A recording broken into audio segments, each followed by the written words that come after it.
vamos fazer a leitura dos versículos 1 ao versículo 10.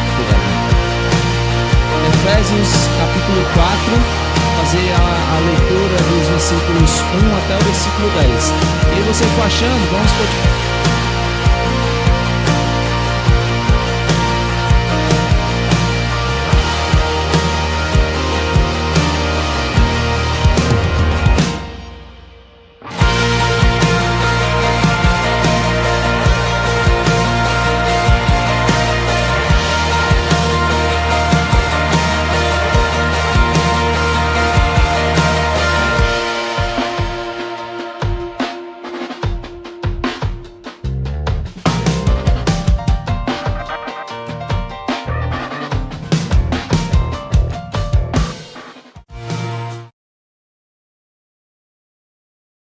Da vocação com que fostes chamados, com toda a humildade e mansidão, com longanimidade, suportando-vos uns aos outros em amor, procurando guardar a unidade do Espírito pelo vínculo da paz.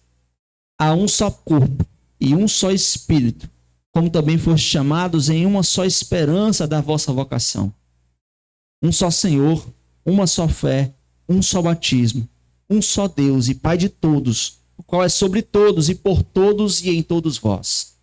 Mas a graça foi dada a cada um de nós, segundo a medida do dom de Cristo.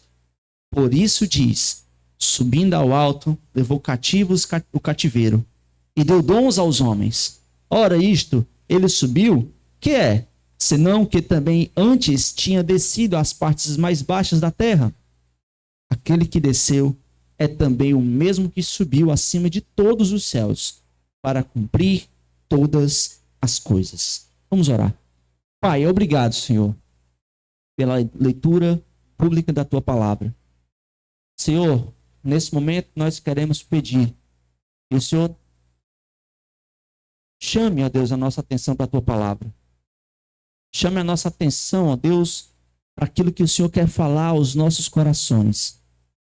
Os nossos corações, ó Deus, sejam colocados diante do Senhor, dispostos, ó Deus, a sermos trabalhados pela Tua palavra.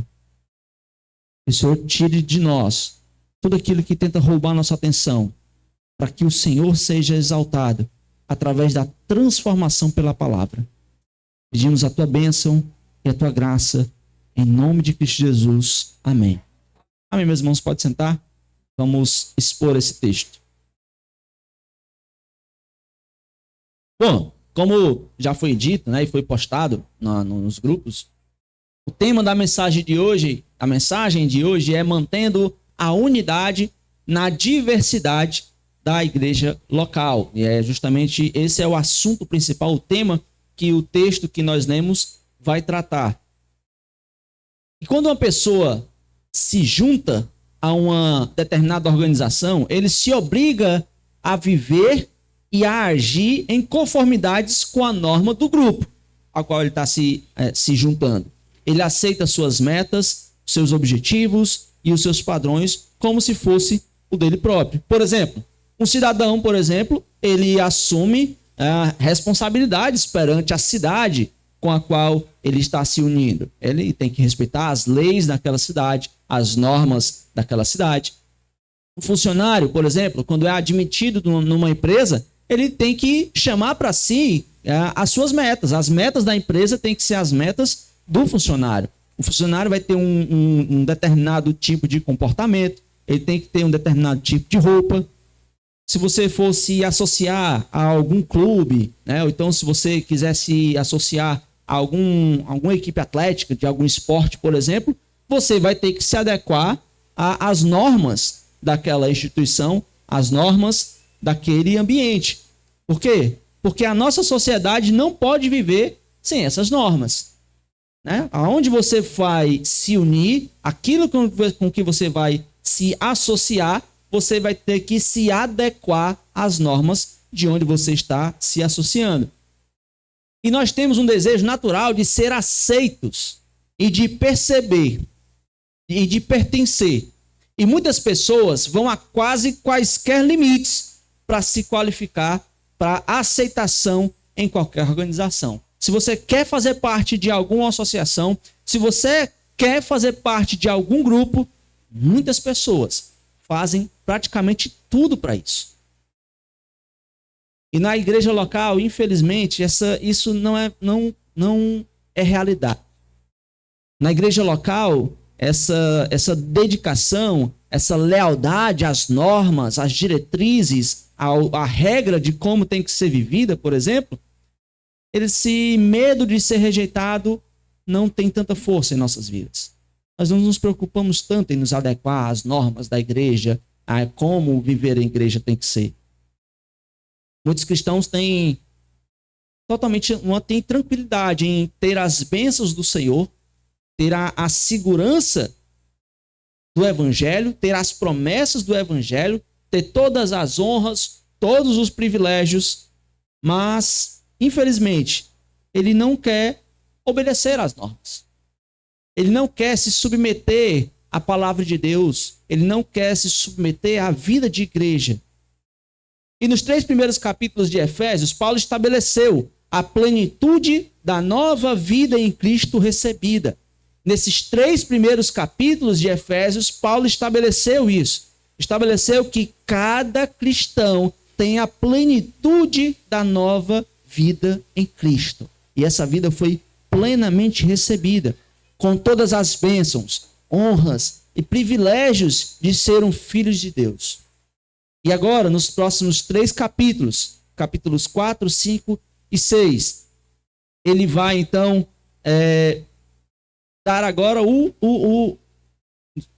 as consequências. Ele vai dar agora as normas. Ele vai dar agora as obrigações. Ele vai dar as exigências de como você deve viver essa nova vida. Você está agora fazendo parte desse grupo. Você faz parte de um grupo de pessoas que recebeu essa nova vida em Cristo Jesus. E agora, Paulo vai dizer, olha, pertencer a esse grupo existem regras. Requer, então, que você tenha determinados comportamentos. O Senhor espera isso de nós. O Senhor espera que a gente possa agir em conformidade com aquilo que nós somos. O Senhor espera que cada um de nós possamos agir conforme Ele planejou que nós fôssemos. Então, se nós pudéssemos aqui resumir, a vida cristã seria isso. A vida cristã seria você se tornar quem você é. Você vai se tornar tudo aquilo que Deus já lhe concedeu. Você só vai praticar, você só vai colocar em prática tudo aquilo que você já é. E é por isso que Efésios, capítulo 4, versículo 1, ele começa com um pois, né? Um portanto de Efésios 4:1. Esse portanto, esse pois aí, de Efésios 4:1, marca a transição do posicional à verdade prática. A transição da doutrina ao dever, da teoria à prática. É essa transição que agora está sendo realizada. Deus sempre une doutrina com prática, ensinamentos e os resultados práticos desses ensinamentos. Então, é isso que Paulo está fazendo agora. Está mostrando que a transformação, para ser realizada na sua vida, ela não vai depender de novos programas, não vai depender de um método diferente. A transformação da sua vida vai ser você viver de acordo com aquilo que você é. Ser quem Deus lhe tornou para ser. Então, primeiro você tem que saber quem você é. Sabendo quem você é, a transformação acontece agora quando você vive. E em Efésios, capítulo 4, de 1 a 6, Paulo convoca os crentes a andarem dignamente, conforme a sua posição escrita nos 3 primeiros capítulos. E ele estende até o versículo 10, nos mostrando que andar dignamente diante do Senhor Jesus Cristo é viver na diversidade da igreja local. E essa ideia que ele faz aqui é justamente esse chamado para a prática. E é por isso que o nosso primeiro ponto, nesses 3 primeiros versículos, versículos 1, 2 e 3, é justamente um chamado para nós vivermos a unidade da igreja local. Rogo-vos, pois eu, o preso do Senhor, que andeis como é digno da vocação com que fostes chamados, com toda a humildade e mansidão, com longanimidade, suportando-vos uns aos outros em amor, procurando guardar a unidade do Espírito pelo vínculo da paz.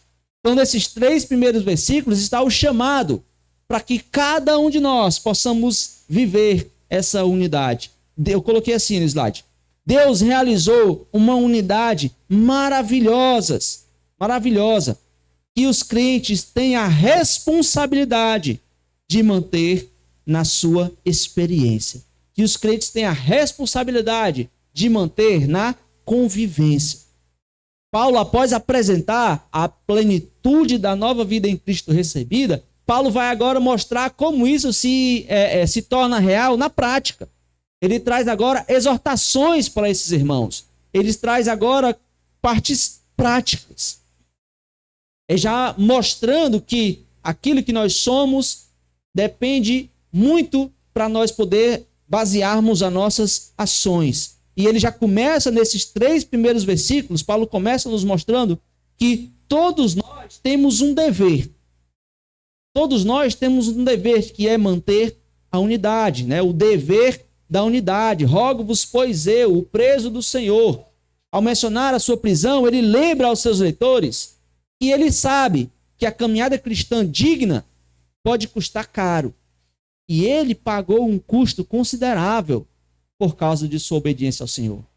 Paulo não ia pedir a esses irmãos algo que ele mesmo não estaria disposto a pagar. Por isso que ele já começa essa parte prática dizendo: rogo-vos, pois eu, o preso do Senhor. Já lembrando para esses irmãos que andar dignamente requer um custo caro. Andar dignamente diante do Senhor requer algum custo. E ele mesmo foi o primeiro a pagar esse custo, mostrando para esses irmãos que ele não pediria nada a esses irmãos, além daquilo do que ele mesmo estaria disposto a fazer. De fato, nossa posição exaltada em Cristo pede uma conduta piedosa correspondente. Portanto, Paulo passa a tratar acerca da igreja local, do lar e da sociedade em geral nesses capítulos. E essa palavra andar, como nós vemos nesse versículo 1, essa palavra andar é muito comum na carta de Paulo aos Efésios. Ela se encontra 7 vezes aqui. No capítulo 2, versículo 2 e o versículo 10. No capítulo 4, versículo 1 e 17. E no capítulo 5, versículo 2, 8 e 15. Porque esse andar vai justamente mostrar, vai descrever o dia a dia desses irmãos. É a conduta diária. Não é o andar literal, você caminhar. Ele está falando do modo de viver, de como você vive a vida da fé. Então Paulo está dizendo, olha, eu estou rogando a vocês, né? Ele está rogando para que nós andássemos como é digno da vocação com que foste chamados. Você deve andar de maneira correta, da maneira como deve ser. Não é de qualquer maneira. Você deve obediência. Então Paulo está aqui chamando esses irmãos, está rogando esses irmãos para que, assim como ele, esses irmãos também pudessem ter uma vida digna de tudo aquilo que eles são. Para que esses irmãos pudessem viver na prática, assim como Paulo viveu na prática. Assim como ele viveu na prática e foi preso por isso, porque justamente ele andava de modo digno, ele está rogando a esses irmãos, ele está clamando a esses irmãos, vivam de modo digno.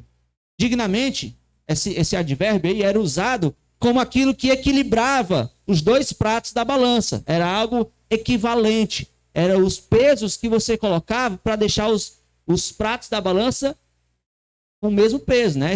Os pesos serem equivalentes. Então, para andarmos de modo condizente com o que ele fez por nós. A ideia de Paulo de andar dignamente é justamente mostrar que esses irmãos receberam grandes bênçãos. Mas essas grandes bênçãos, eles exigiam desses irmãos agora uma retribuição.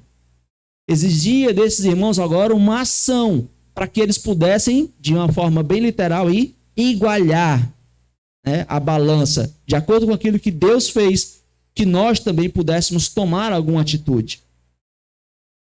Por exemplo, teve um caso, né, já faz alguns anos. Teria uma competição, houve uma competição aqui no Brasil, e aí os nadadores, veio a equipe de natação americana e foram na delegacia e denunciaram que eles haviam sido assaltados. E aí foi uma notícia, né? Os nadadores americanos tinham sido assaltados e com a investigação foi comprovado que eles fizeram uma falsa denunciação. De fato, eles fizeram foi sair para a festa e perderam o celular, e para não dizer que saíram para a festa, eles disseram que foram assaltados. E aí foi uma vergonha nacional dos Estados Unidos. Por quê? Porque esses nadadores, eles não agiram dignamente. Eles estavam aqui para representar a nação deles, mas eles não estavam à altura disso. Eles não agiram aí dignamente. E essa é mais ou menos a ideia. Deus nos escolheu como igreja para nós sermos os representantes de Cristo na terra.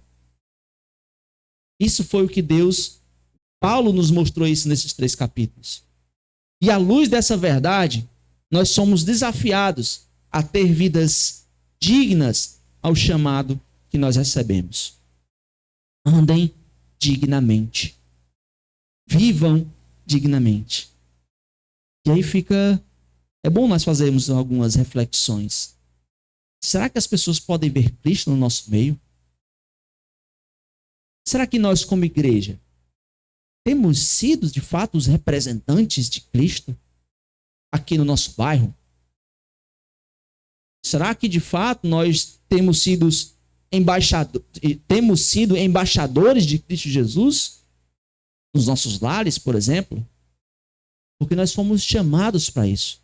Nós fomos escolhidos para isso, para vivermos essa vida digna. Nós somos escolhidos para levar o nome de Deus para essas pessoas, para as pessoas que estão perdidas. E Paulo clama: vivam dignamente. Façam o que vocês precisam fazer. Isso no versículo 1, porque a partir do versículo 2, Paulo vai nos mostrar, além do dever que ele nos mostrou no versículo 1, no versículo 2 ele vai nos mostrar algumas características. Como tem que ser, algumas características do nosso viver em unidade. Versículo 2, na parte A, ele vai dizer: com toda a humildade e mansidão, com longanimidade. Paulo está mostrando aqui características que esses irmãos devem possuir em suas vidas para andarem dignamente em toda e qualquer circunstância. Você quer saber como é que é andar dignamente? Paulo está dando aqui de bandeja para esses irmãos 3 características: humildade, mansidão e longanimidade. Primeiro, ele fala com toda a humildade. A humildade é a qualidade de estimar a si mesmo como pequeno em relação ao outro e reconhecer o imenso poder de Deus. Por isso que você se estima como alguém inferior em relação ao próximo, porque você entende quem é esse Deus. E essa característica, ela só vai ser real na sua vida quando você estiver próximo de Deus. Você só vai estimar o próximo como alguém superior a você quando você tiver um íntimo relacionamento com o Senhor Jesus Cristo. Quando Jesus Cristo, de fato, for íntimo de você, você vai apresentar essa humildade. Porque a humildade nos faz reconhecer que nada somos e assim nos ajuda a estimar os outros mais do que a nós mesmos. A humildade é o contrário da presunção e da arrogância. Cristo se humilhou. Cristo foi quem nos deu esse maior exemplo de vida.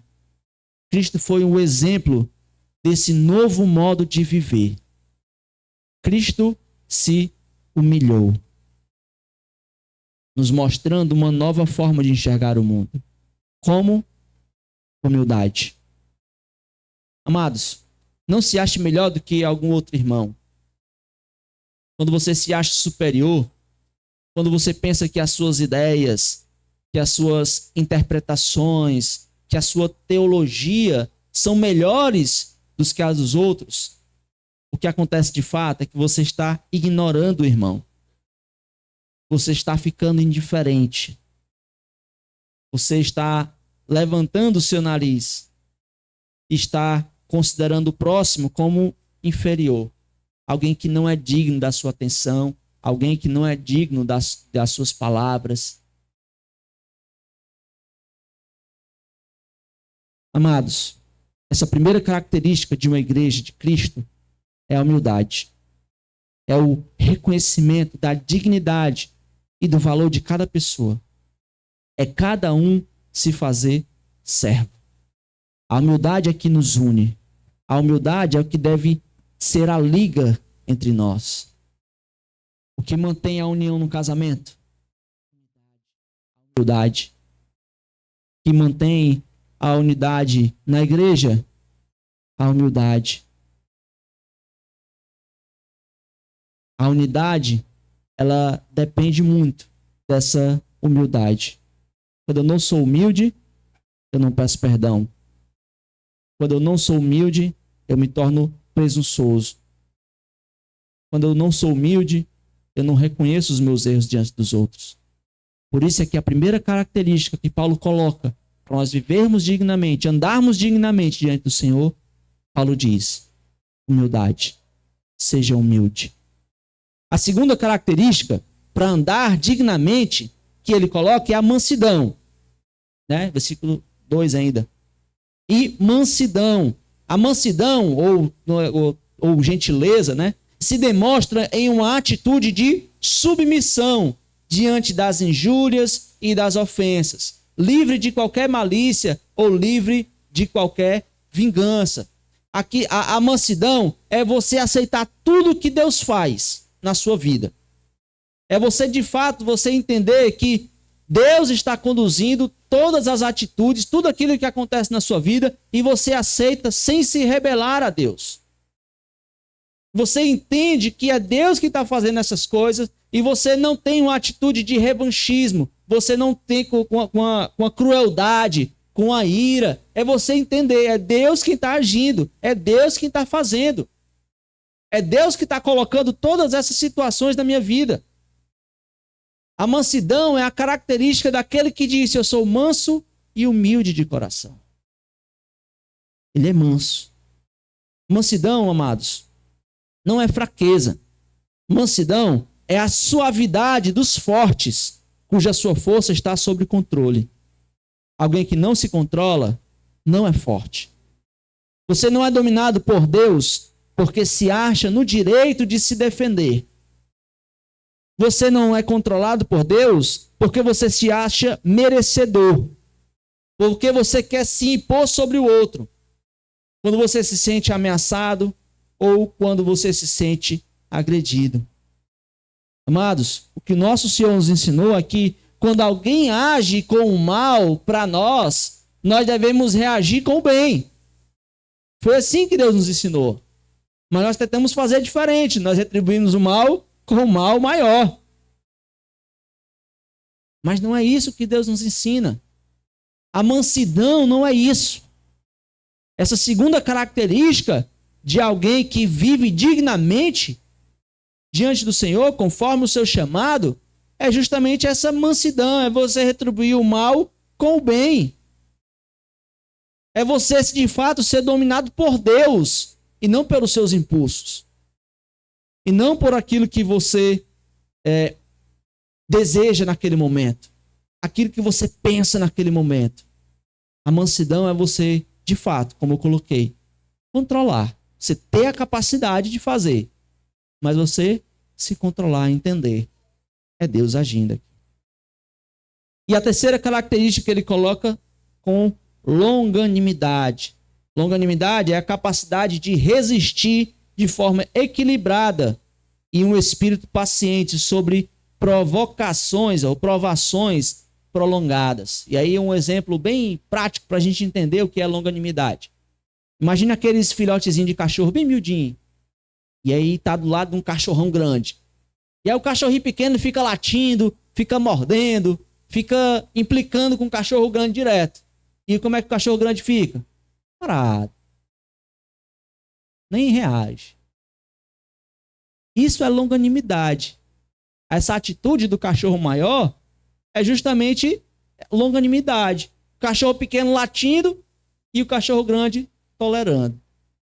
Paciente. Ele tem força para reagir, mas ele não reage.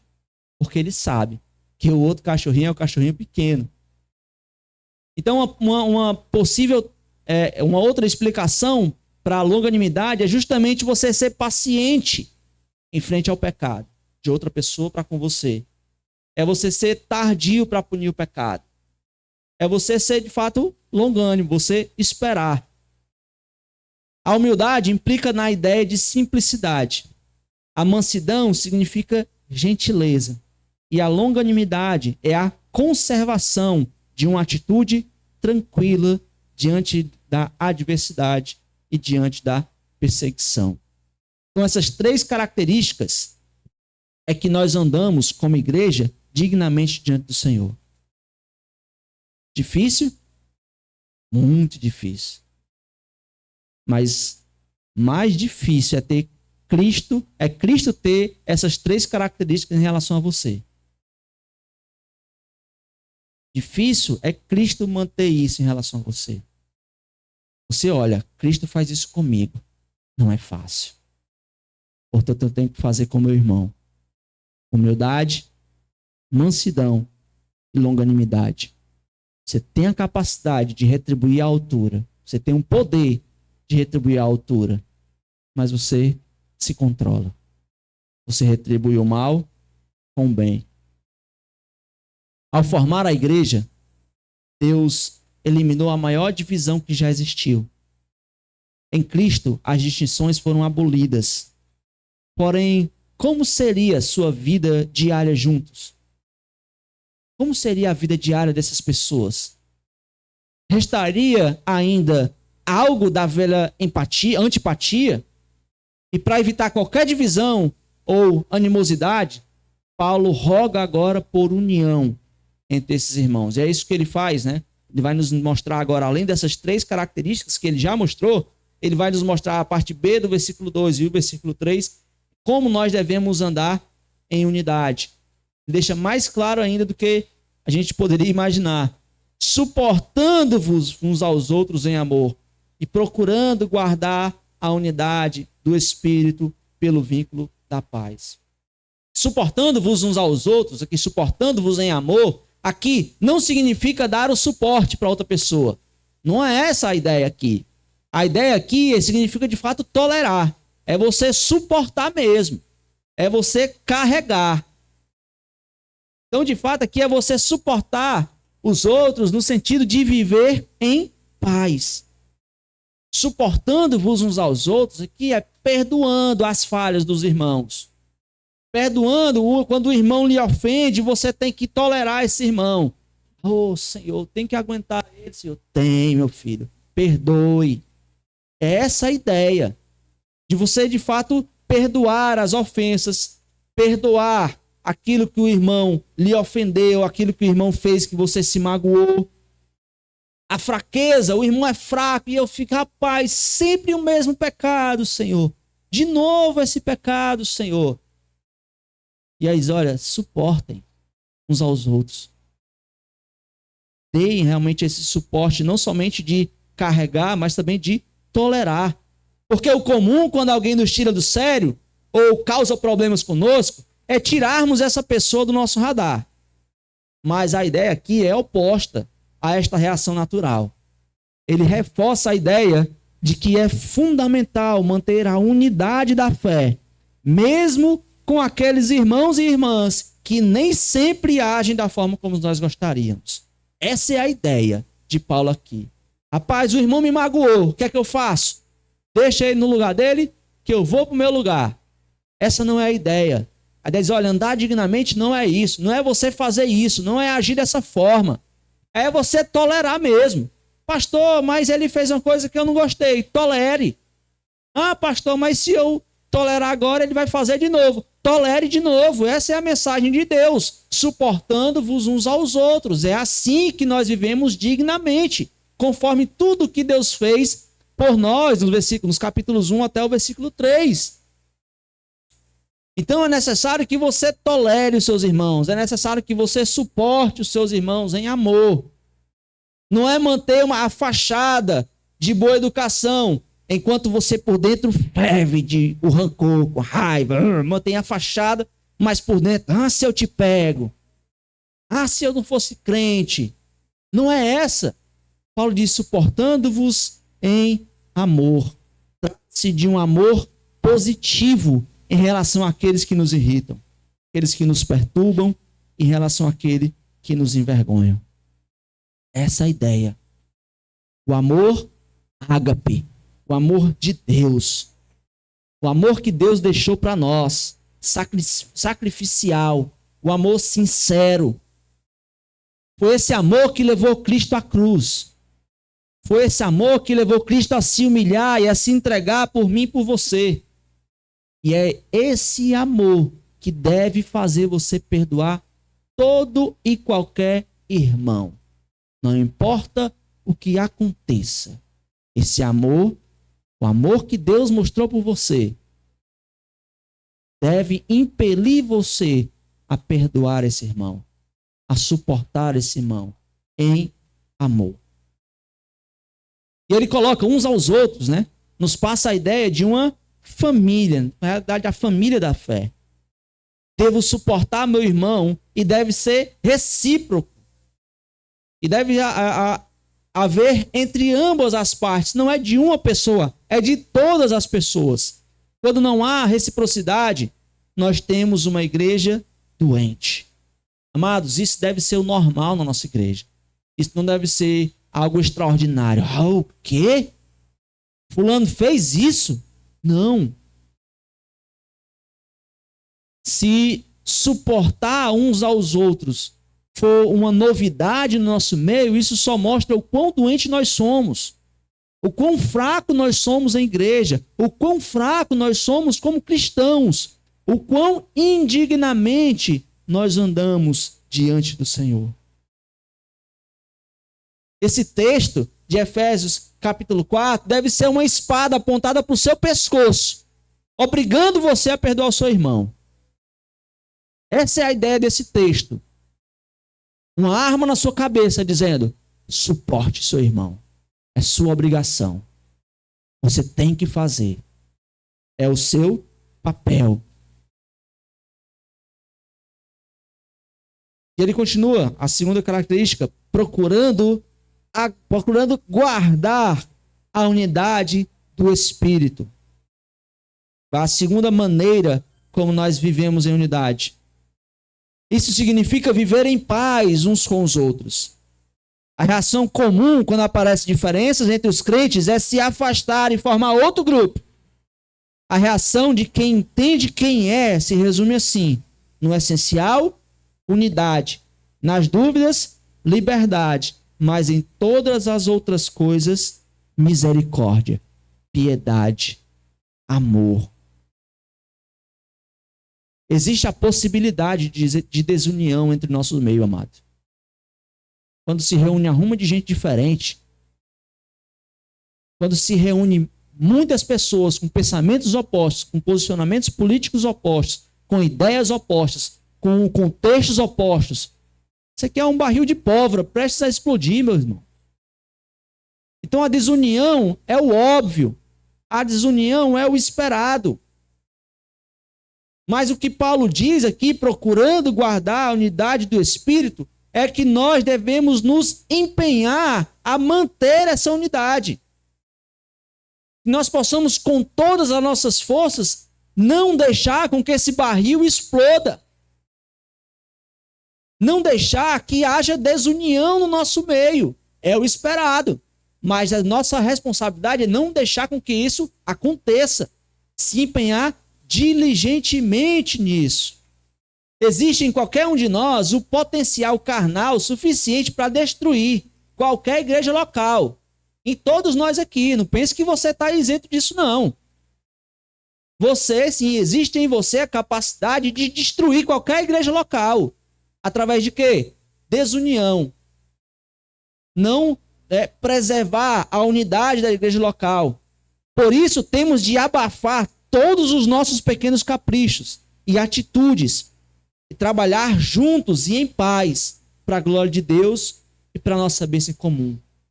Amados, sempre quando Deus está fazendo uma grande obra, lembre-se disso, sempre quando Deus está fazendo uma grande obra, Satanás ataca nesse ponto. Satanás ataca por seu capricho. Satanás aponta justamente naquele lugar que, onde uma pessoa pisa, você se explode. É nesse local que ele vai.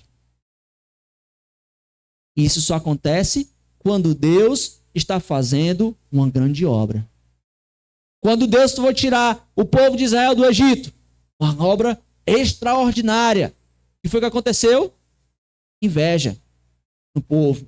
Por que Deus só fala com Moisés? Que negócio é esse? E não é só no Êxodo, não. Em toda a história da igreja, quando Deus está realizando algo extraordinário, Satanás coloca lá situações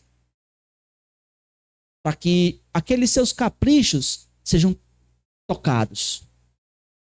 As pessoas não vão realizar os seus caprichos, os seus desejos, as suas vontades. E através disso, ele começa a semear desunião. E nós acabamos que nos tornamos instrumentos do próprio diabo, causando a desunião no meio da igreja. Mas é uma exortação de Paulo, olha, devemos lutar para preservar essa unidade, meus irmãos. Coloque os seus caprichos de lado. Coloque os seus sentimentos de lado. Entenda a ordem de Cristo. Entenda o que Deus fez na sua vida. Coloque tudo disso de lado e lute para preservar a unidade na igreja local. Para que haja união no nosso meio. Afinal de contas, quem é o Senhor? Sou eu? São os meus desejos? São os meus caprichos? É o que eu penso? Ou o Senhor é Jesus Cristo? E é aquilo que Ele ordena que nós devemos fazer? E ele vai dizer, vai caracterizar ainda pelo vínculo da paz. Preservar a unidade do Espírito pelo vínculo da paz. Nós somos amarrados. Estamos todos no mesmo barco. Nós estamos ligados. Nós somos unidos pela paz. E essa paz não é nossa. Ela vem de Deus. A unidade é gerada pelo Espírito, mas ela pode ser afetada pela sua conduta. A obra de Deus, ela é afetada pela sua conduta. A unidade que Deus gerou no nosso meio, ela é sim afetada por aquilo que você faz. E aqui cabe a nossa reflexão novamente. Será que nós temos lutado dessa forma para preservar a unidade na nossa igreja local, aqui no nosso meio? Será que nós dedicamos todas as nossas forças para isso? Até onde você está disposto a ir para preservar essa unidade? Até onde você abre mão daquilo que você considera importante para manter a unidade da igreja? Você sacrifica seu tempo para manter essa unidade da igreja? O seu sentimento, a sua saúde? O que você tem dado para manter essa unidade da igreja local? Amados, o que é mais importante? Você ou a unidade que Cristo realizou através do seu próprio sangue? Retórica pergunta. A unidade da igreja local, aquilo que Deus fez, é muito maior do que qualquer coisa. Se não tem buscado isso, se você não tem buscado preservar a unidade da igreja, você está em pecado, meu irmão. Se você não conversa com alguém porque ele lhe magoou, porque ele lhe ofendeu, é necessário que conserte isso hoje mesmo. Porque você está afetando a unidade da igreja local. Existe um texto no Novo Testamento que haviam pessoas que estavam afetando o corpo de Cristo, a igreja local. Nós lemos esse texto hoje pela manhã. 1 Coríntios, capítulo 11, versículo 30. Olha, porque eles não estavam discernindo o corpo de Cristo, não estavam discernindo a igreja local, estavam causando desunião na igreja local. Aí Paulo diz, versículo 30, por causa disso há muitos fracos e doentes e muitos que dormem. E muitos morreram. Morreram por quê? Porque não estavam discernindo o corpo de Cristo. Estavam causando a desunião na igreja local. Aquilo que Deus gerou na igreja local, que é a unidade, eles estavam trabalhando contra, causando a desunião. Estavam fazendo vários grupos. E Paulo diz, olha meus irmãos, porque vocês estão lutando contra a obra de Deus, existem pessoas fracas e doentes, e muitos são os que dormem. Muitos já morreram. Sabendo que isso é muito difícil, sabendo que isso é algo muito difícil, Paulo, nos próximos versículos, nos apresenta a base para que Deus cobre isso de mim e de você. Os versículos 4 até o versículo 6, nós vamos ter a base. O porquê que ele está cobrando de cada um de nós preservarmos essa unidade na igreja local. Efésios capítulo 4, versículos 4 ao 6. Há um só corpo e um só espírito, como também foste chamados em uma só esperança da vossa vocação. Em um só Senhor, uma só fé, um só batismo, um só Deus e Pai de todos, o qual é sobre todos e por todos e em todos vós. A base da nossa unidade surge da unidade do nosso Deus Trino. Podemos ter unidade porque estamos unidos ao Deus Trino. João 17, 22, na oração sacerdotal de Jesus, ele diz, eu dei-lhes a glória que a mim deste, para que eles sejam um, como nós somos um. Assim, Pai, como nós somos um, eu dei a glória para esses irmãos, para que eles também sejam um. Essa é a base da nossa unidade. Porque nós temos um Deus trino. E dentro dessa unidade, dessa trindade, existe uma perfeita unidade. Em vez de realçar nossas diferenças, devemos pensar nas 7 realidades positivas que formam a base da verdadeira unidade cristã dentro da igreja local. Primeiro, um só corpo. Não há possibilidade de divisão. Dividir do meu irmão, separar do meu irmão, se afastar do meu irmão, implica em amputação de um membro do meu próprio corpo. Porque nós somos um só corpo. Se você agride seu irmão, você está agredindo você mesmo. Porque Paulo lembra, somos um só corpo. Um só espírito. Temos em nós o mesmo espírito. E tendo o mesmo espírito, agredir ao irmão significa atentar contra o eleito de Deus. Romanos 8,33. Quem intentará acusação contra o escolhido de Deus? É Deus quem o justifica. Quem intentará acusação contra o escolhido de Deus? O que é que nós dizemos? Eu. Aquele ali que eu não gosto. Aquele ali que eu não vou com a cara. Aquele ali que eu tenho nojo. Que toda vez que eu chego perto ele fala uma coisa que eu não gosto. Só pode não ser crente. Paulo vem nos lembrar, meus irmãos, nós somos um só espírito. Você atentar contra um irmão, você está atentando contra um eleito de Deus. Quem faz isso é o diabo, não são os crentes. Ele é o acusador, é ele quem nos acusa. Esse não é o nosso papel. Uma só esperança. Devemos caminhar com uma mesma esperança, com o mesmo propósito. E qual é a nossa esperança? Qual é o nosso propósito? É a vinda do nosso Senhor.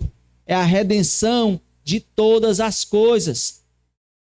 Todos nós temos o mesmo destino. Todos nós temos o mesmo objetivo: estar com Cristo Jesus, ser semelhante a Cristo, compartilhar a glória de Cristo eternamente.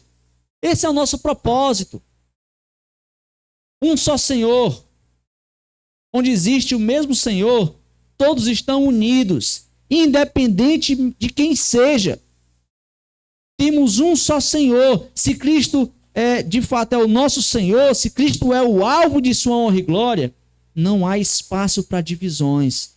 Não há quem seja o melhor. Nós temos um só Senhor. Somos todos servos. Nós temos um só Senhor. Todos nós temos somente um objetivo: cumprir a vontade desse Senhor. O Senhor é Ele. E nós apenas cumprimos essa vontade dEle. Uma só fé. Todos somos salvos da mesma maneira, pela fé no Senhor Jesus. Ninguém tem mais fé para ser salvo, ou menos. Todos temos o mesmo acesso a Cristo Jesus, a mesma fé que Deus me concedeu para que eu pudesse crer nele. Foi a fé que Deus concedeu ao meu irmão, para que você também pudesse crer em Cristo Jesus. Todos nós seguimos o mesmo caminho pela fé para sermos salvos. Todos nós estamos trilhando os mesmos passos. Não há como chegar ao nosso objetivo de outra maneira, senão pela fé em Cristo Jesus. Somos uma só família. Um só Deus, um só batismo, né? Ele vai dizer antes, um só batismo. O sinal exterior da fé em Cristo é o batismo. Todos fomos batizados por crer em Cristo. O batismo é a ordenança justamente dessa unidade. Quando uma pessoa é batizada, quando somos batizados, é como um sinal de fazer parte de uma igreja local. Você faz a sua decisão por Cristo Jesus, você é acrescentado na Igreja Universal, mas quando você é batizado nas águas, agora você vai fazer parte de uma igreja local, de uma igreja visível. O batismo é a identificação com uma igreja local. Portanto, todos nós somos irmãos, porque todos nós somos unidos através desse batismo. Todos nós passamos por isso.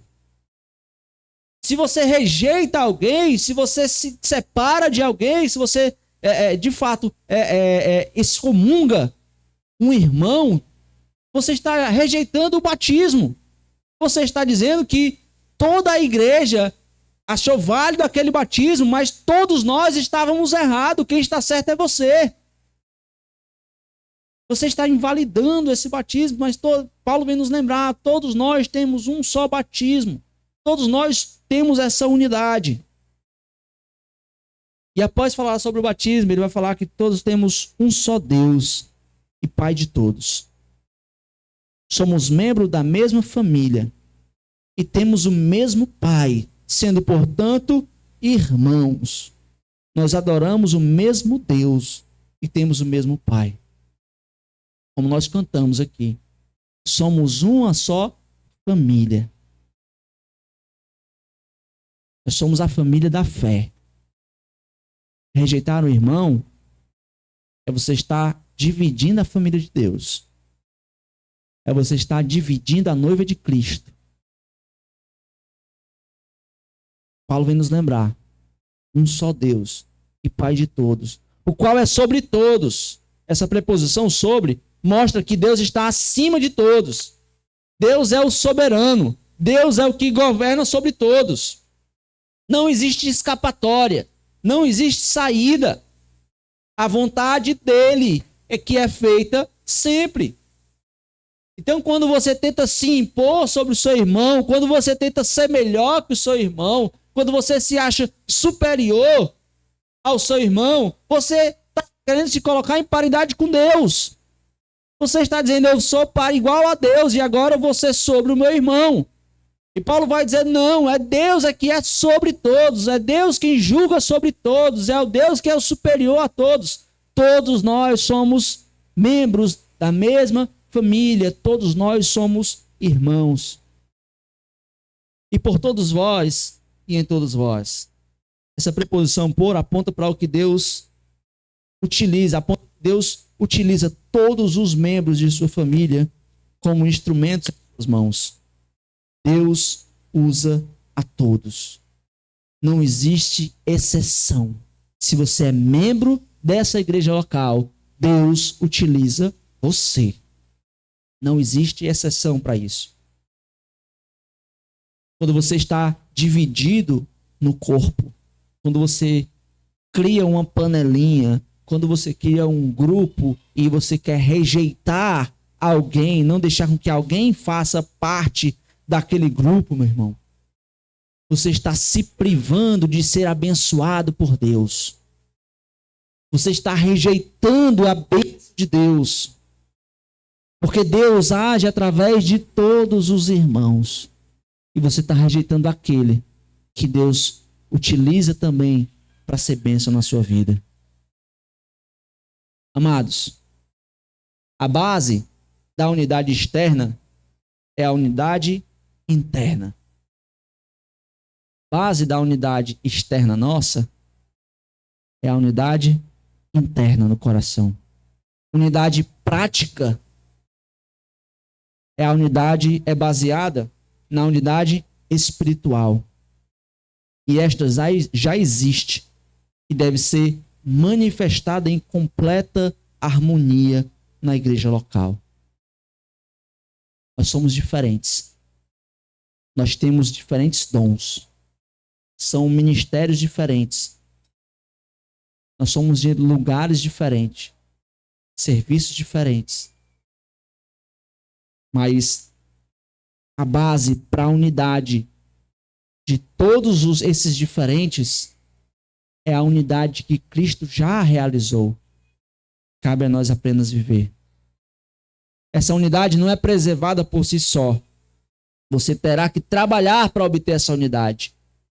Muitas vezes as diferenças que existem entre as pessoas podem conduzir à divisão. Mas isso não tem que ser assim na igreja.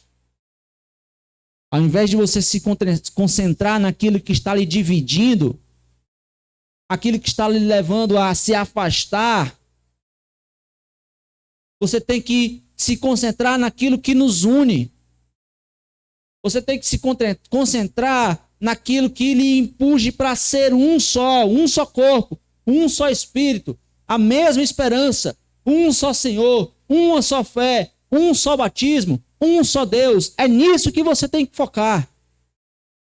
Quando surgirem as situações que tentarem lhe levar para longe desses irmãos, de qualquer irmão, não observe as diferenças. Observem toda a base, tudo aquilo que você tem a favor, para que você possa se unir àquele irmão. Saiba apreciar as pessoas diferentes de você. Saiba apreciar aquelas pessoas que você não tem paciência para lidar com elas. Seja capaz de ver os dons daquela pessoa. Seja capaz de entender que Deus pode usar aquela pessoa para contribuir com a sua vida. Entenda, Deus pode usar aquele irmão para me fazer mais parecido com Cristo Jesus. Deus nos uniu na mesma igreja, e se todos nós estamos aqui, eu preciso de você. Eu preciso da sua contribuição. Você precisa de cada um de nós. Tem essa capacidade, meus irmãos, de entender que todas as vezes que acontecer alguma situação e que essa situação lhe levasse a se afastar de determinado irmão, tem a capacidade de pensar e dizer: eu tenho que me aproximar desse irmão. Deus quer trabalhar comigo alguma coisa. Deus quer usar esse irmão para me ensinar alguma coisa. E lute para preservar essa unidade na igreja. Se aproxime, aprenda a desfrutar de todos os membros do corpo de Cristo. Aprenda a desfrutar e aprenda a se complementar uns aos outros, a se completar mutuamente. Essa doutrina da unidade do corpo de Cristo tem uma verdade gêmea, que é a diversidade dos seus membros. Para cada membro é designado uma função específica. Não há dois membros iguais. E é por isso que ele vai tratar agora, dos versículos 7 até o versículo 10, falando sobre essa irmã gêmea da unidade do corpo de Cristo. Mas a graça foi dada a cada um de nós segundo a medida do dom de Cristo. Por isso diz, subindo ao alto, levou o cativo o cativeiro e deu dons aos homens. Ora isto, ele subiu, o que é? Senão que também antes tinha descido às partes mais baixas da terra. Aquele que desceu é também o mesmo que subiu acima de todos os céus para cumprir todas as coisas, para encher todas as coisas. A ideia de Paulo nesses versículos, do 7 a 10, é dizer que o papel de cada membro, o papel que cada membro desempenha é concedido pelo próprio Cristo. À medida que cada membro desempenha o trabalho que lhe foi designado, o corpo de Cristo cresce em número e também em espiritualidade. E é por isso que Paulo aqui nesses versículos vai citar o Salmo 68, 18, justamente como uma profecia de que o Messias deveria subir aos céus, né? Ele venceria tudo, né? Todo no seu ministério, subiria aos céus e conduziria os cativos para a liberdade. E porque ele realizou essa obra, ele tem o poder de distribuir os dons, dar os presentes, dar os dons diferentes para cada um, conforme lhe apraz. Paulo está dizendo que Cristo, o Senhor, tem todo o direito de conceder dons diferentes para a sua igreja. É Ele quem faz isso. Não pense que é o diabo que coloca essa pessoa que deixa você com raiva aqui no nosso meio, não. É Deus quem traz todos nós para cá. É Cristo quem nos une nessa igreja local. Por isso é que nós temos a tranquilidade de entender que se existe alguém aqui como membro dessa igreja local, você precisa desse irmão. Porque Cristo, com a sua autoridade de distribuir os dons, colocou esse irmão no mesmo corpo. E ele vai terminar dizendo, para cumprir todas as coisas, para encher todas as coisas. Significa que ele é a fonte de toda a bênção. Ele é a soma de todas as virtudes e o soberano supremo sobre todas as coisas. O pensamento central dos versículos 7 a 10 é que o doador de todos os dons é Cristo. Tudo aquilo que você tem foi Cristo que lhe deu. Por isso que nós, como igreja, precisamos do seu dom. A gente precisa do seu dom. O seu dom foi dado para ser exercido no nosso meio, para fazer com que o reino de Cristo avance aqui no bairro do Genibaú. Por quê? Porque nós precisamos do seu dom. Cristo lhe deu esse dom. Amados, unidade, eu coloquei aí, não significa uniformidade. Não significa que irei concordar com tudo que meu irmão pensa, fala ou faz. Não significa que tenho que ter os mesmos posicionamentos políticos, nem os mesmos gostos, tampouco a mesma profissão ou ser da mesma família sanguínea. Estar em unidade significa que, embora sejamos completamente diferentes, fazemos parte da mesma família de Deus. Eu preciso ser amigo do meu irmão. Eu preciso amá-lo como Cristo me amou. É o que João 13 vai dizer. Assim como Cristo me amou, eu tenho que amar o meu irmão. Até aquele irmão, pastor. Isso é difícil. Eu tenho que amar o meu irmão. Por mais difícil que seja. Da mesma forma como Cristo me amou. Se alguém atacar o meu irmão, eu o defendo. Porque é assim que Cristo faz comigo. Se ele precisar ser carregado, eu o carregarei. Seja fisicamente, seja espiritualmente. Porque é assim que Cristo nos ama. Amados, para concluir, mas como podemos implantar isso em nossa igreja local? Aqui, no nosso meio. Como nós podemos implantar essas coisas, pastor? Responda, começando por mim. Como nós fazemos essas coisas? Começando por você. Por você mesmo.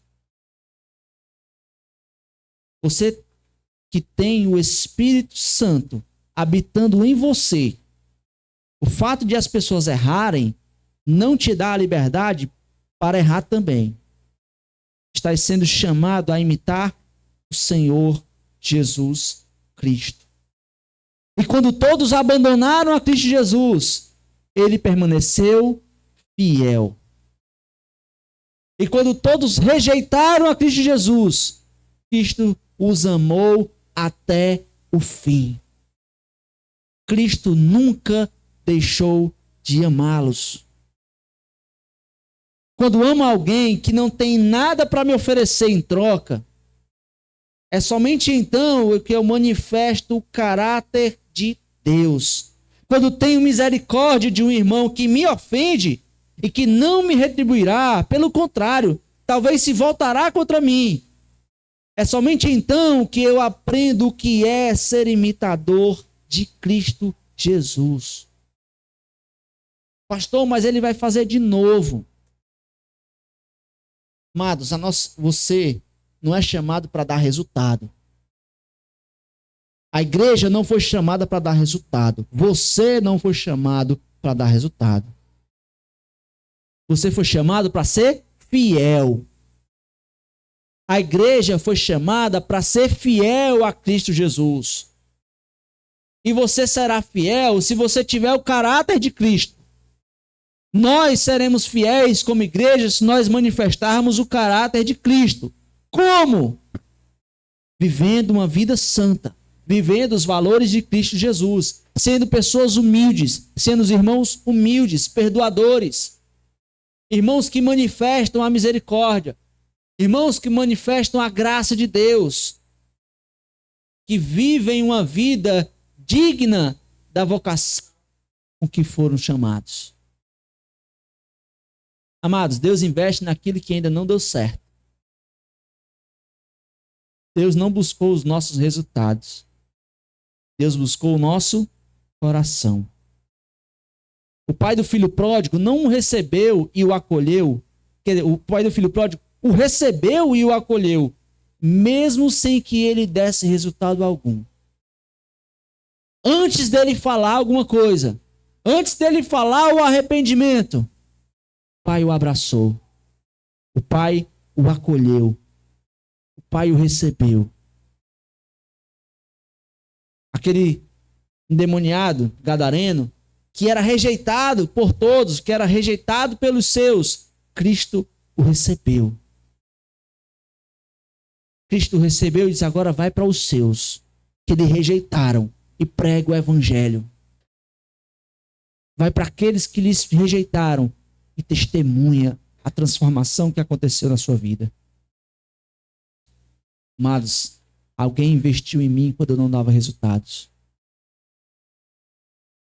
Alguém investiu na sua vida quando você não dava resultados. Alguém teve paciência de pregar o evangelho, de demonstrar graça, de demonstrar misericórdia. Agora é a sua vez de demonstrar essa misericórdia ao seu irmão. Agora é a sua vez de demonstrar essa graça. Ninguém conseguirá ser perfeito aqui na terra. Portanto, devemos aceitar isso e amar os nossos irmãos, apesar de suas faltas, apesar dos seus pecados. Quando ver algum erro em seu irmão, atue com paciência, com amabilidade. Pastor, tem algumas características, tem algumas coisas, algumas ações que quando um irmão faz me incomoda. Existem algumas coisas que quando são ditas me incomodam. Existem algumas situações, pastor, que me levam a se afastar. Mas quando isso acontecer, em lugar de se afastar, ore por ela. Em lugar de você se afastar, chegue junto, passem tempos juntos, tente entender esse irmão. Veja como Deus vai usar esse irmão para fazer com que você seja alguém mais parecido com Cristo. Como aquela pessoa pode se tornar alguém do seu agrado. O que Deus está dizendo com elegância é simplesmente dessa forma. Eu traduzi para vocês. Ei, querido, olhe tudo que eu fiz e faça o favor de não estragar tudo isso. Não trabalhem contra a minha vontade. A mensagem direta de Deus para cada um de nós hoje é essa. Ei, meu santo, ei, abençoado, você vê a grande obra que eu fiz na igreja local? Pois não destrua. Não ataque essa obra que eu realizei. Eu paguei caro por essa obra. Foi o meu sangue que foi derramado por essa obra. Não trabalhe contra ela. Não trabalhe contra a vontade de Deus. Por isso que nós devemos se dedicar ao máximo. Por preservar aquilo que Deus já fez. Por isso que você deve dar o sangue. Suar a camisa. Por tudo isso que Deus já fez.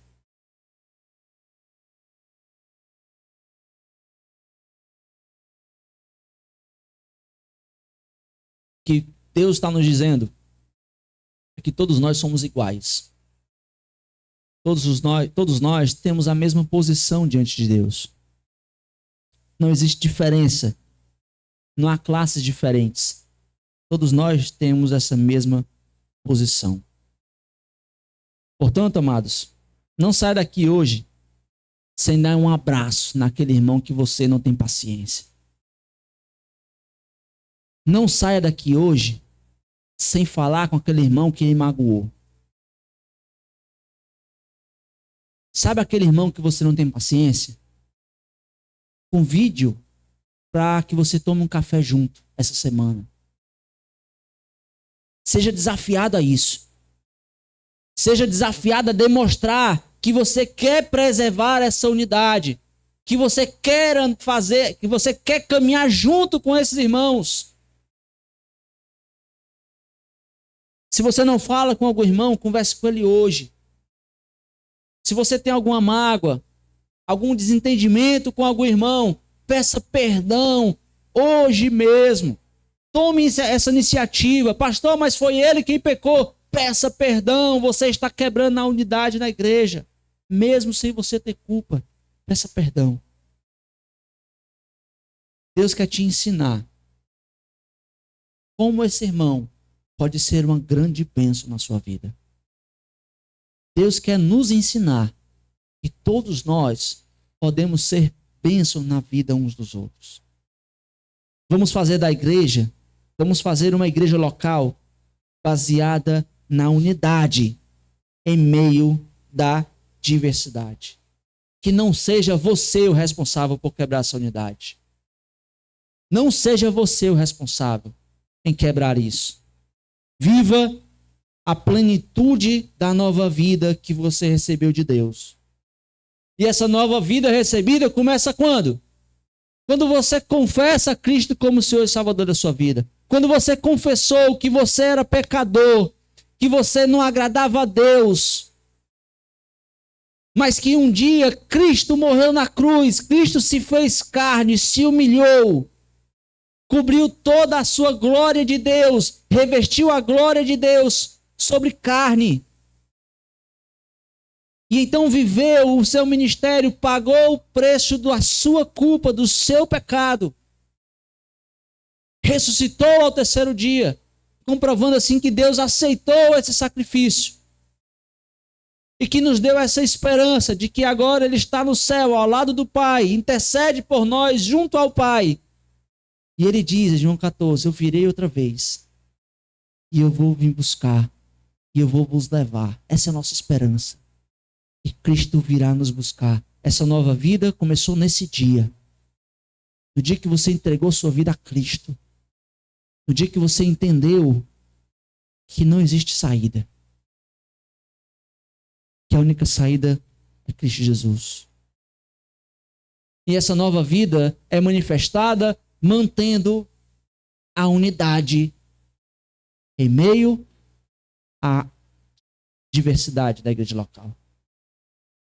Essa nova vida que você recebeu, ela é manifestada aqui. Nessa diversidade, nós tirando unidade, preservando a unidade. Portanto, comece hoje a viver dessa forma. Seja desafiado a manter a nossa unidade. Amém? Vamos fechar os olhos, vamos orar. Senhor Deus, obrigado, Pai, pela Tua palavra que nos exorta. Pela Tua palavra, Deus, que chega no fundo do nosso coração. Revela os nossos pecados. Tua palavra que nos mostra o quão falho nós somos. Tua palavra que lança um holofote de luz sobre os nossos pecados. E após o Senhor fazer isso, nos mostrar o quão falho nós somos, quero pedir sobre a vida de todos nós que o Senhor nos dê capacidade e força para que nós possamos nos arrepender desses pecados. Nós possamos viver uma vida em unidade uns com os outros. Nós possamos manter a unidade em meio à diversidade na igreja local. Nos ensina, Pai, a termos corações mansos, humildes e longânimos. Que Teu Santo Espírito transforme esse coração duro, esse coração egoísta, esse coração que é inflado, ó Pai, por nossas razões, por aquilo que achamos que é certo. Trabalhe em cada coração aqui, ó Pai. Tira desses corações tudo aquilo que atrapalha a Tua obra. Tira desses corações tudo aquilo que impede desses irmãos de crescerem na caminhada cristã. Que todos nós venhamos entender que essa mensagem ela é especial para mim, para cada um de nós. O Senhor quer falar conosco. O Senhor quer falar comigo, com meu irmão. Nos ajuda a meditar nisso. Nos ajuda, Deus, a sermos transformados pela Tua palavra. Que assim nós possamos render graças ao Senhor Jesus Cristo. Gratos por essa preciosa obra que o Senhor fez em nosso meio. Somos gratos a Deus pela Tua graça sobre nós. Graças a Deus por Jesus Cristo, que nos livra de nós mesmos e que nos livra dessa ira vindoura. Muito obrigado por essas coisas. Pedimos tudo isso em nome de Cristo Jesus. Amém, Senhor.